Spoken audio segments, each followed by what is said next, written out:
આજે મહત્વના બે વિષયો ઉપર ગુજરાતભરની જનતાનું ધ્યાન દોરવાનું છે। ગઈકાલે વિધાનસભામાં મારો એક તારાંકિત પ્રશ્ન હતો। પ્રશ્ન ક્રમાંક 68 થી મેં એક પ્રશ્ન પૂછ્યો હતો અને ગૃહમંત્રીએ મને લેખિતમાં જવાબ આપ્યો।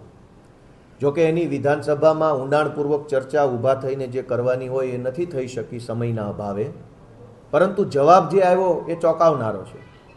મેં એવું પૂછ્યું હતું કે અમદાવાદ અને સુરત જિલ્લામાં આખામાં કેટલા લોકોએ સ્વરક્ષણ હથિયારનું લાયસન્સ લીધું છે પોતાના માટે, સિક્યુરિટી ગાર્ડ કે પાક રક્ષણ કે અન્ય કોઈ લાયસન્સની વાત નથી કરી, માત્ર માણસ પોતે કમરે લટકાવવાની રિવોલ્વરના લાયસન્સો કેટલા લોકોએ લીધા છે। અને મને સરકારે આશ્ચર્યજનક આંકડો આપ્યો કે અંદાજે સુરતની અંદર 2900 લોકો અને અમદાવાદમાં 5100 લોકો, એમ કુલ મળીને લગભગ 8000 લોકો પાસે હાલમાં રિવોલ્વરના લાયસન્સ છે અને 1000 અંદાજે 1000 કરતાં પણ વધુ લોકોએ નવા હથિયારો મેળવવાની અરજી આપી છે। અને આ જે કાંઈ 8000 લોકો પાસે હથિયારો છે એ 8000 લોકોએ સરકારને એવી અરજી આપી હોય કે મારા જીવને જોખમ છે, મારા મિલકતને જોખમ છે, મારા ઉપર ભય છે, માટે મને બંદૂક આપો। સરકારે એને મંજૂરી આપી તો જ એની પાસે હથિયાર આવ્યું। આ આંકડો ખાલી સુરત અને અમદાવાદ બે જિલ્લાનો છે। રાજકોટ, મોરબી, ભાવનગર, જામનગર એનો આંકડો તો હજુ બાદ। આ આંકડો એવું બતાવે છે કે ગુજરાતના જે કોઈ પણ સુખી સંપન્ન લોકો છે એમને ગુજરાતની પોલીસ ઉપર કોઈ ભરોસો નથી, કાયદો વ્યવસ્થા ઉપર ભરોસો નથી, સરકાર ઉપર કોઈ ભરોસો નથી। એમને પોતાના કમરે રહેલી રિવોલ્વર ઉપર જ ભરોસો છે, કેમ કે જો એમના ઉપર ગુંડાઓ, લુખ્ખાઓ, લફંગાઓ, બદમાશો કોઈ હુમલો કરશે તો પોલીસ કે સરકાર એમને નહીં બચાવે। એમને એટલે જ પોતે રિવોલ્વર રાખીને ફરે છે કે મારું રક્ષણ હું પોતે કરીશ, મને કોઈના પર ભરોસો નથી।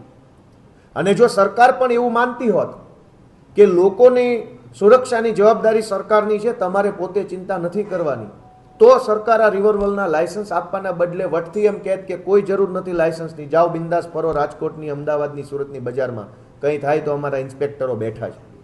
પણ સરકારે બાંહેધરી આપવાના બદલે લાયસન્સ આપી દીધું કે તમે તમારું કરો પોતે। આ તો 8000 લોકો છે અને આ તો બે જિલ્લાના છે। મારું એવું માનવું છે કે ગુજરાતમાં લગભગ 1 લાખ લોકો અંદાજે રિવોલ્વરના લાયસન્સ લઈને ફરતા છે। મારો આવો અંદાજ છે, કદાચ આંકડો વધુ હોય અથવા ઓછો પણ હોય, પણ ગુજરાતમાં ગન કલ્ચર જેવું યુપી બિહારમાં ગન કલ્ચર છે કે દરેક માણસ કટ્ટા લઈને રખડે છે અને ગમે ત્યારે ભડાકા કરે। આ પરિસ્થિતિનું નિર્માણ કેમ થયું કે લોકોએ લાયસન્સો લઈને, હથિયારો લઈને ફરવું પડે છે? આટલી મોટી પોલીસ શેના માટે છે? તો આજે હું એ તમને બતાવવા આવ્યો છું કે પોલીસ લોકોના રક્ષણ માટે નથી, પોલીસ લોકોને સુરક્ષા આપવા માટે નથી।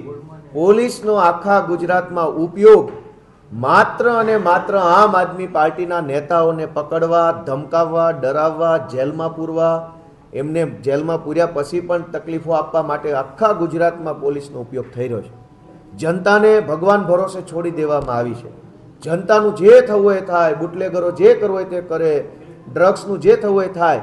પોલીસ આખા ગુજરાતમાં માત્ર એક જ કામ કે આમ આદમી પાર્ટીનો કાર્યકર નેતા હોય તો એને પકડીને જેલમાં પૂરો। દોસ્તો, મારે જણાવવું છે કે પોલીસનો આ ધંધો છે।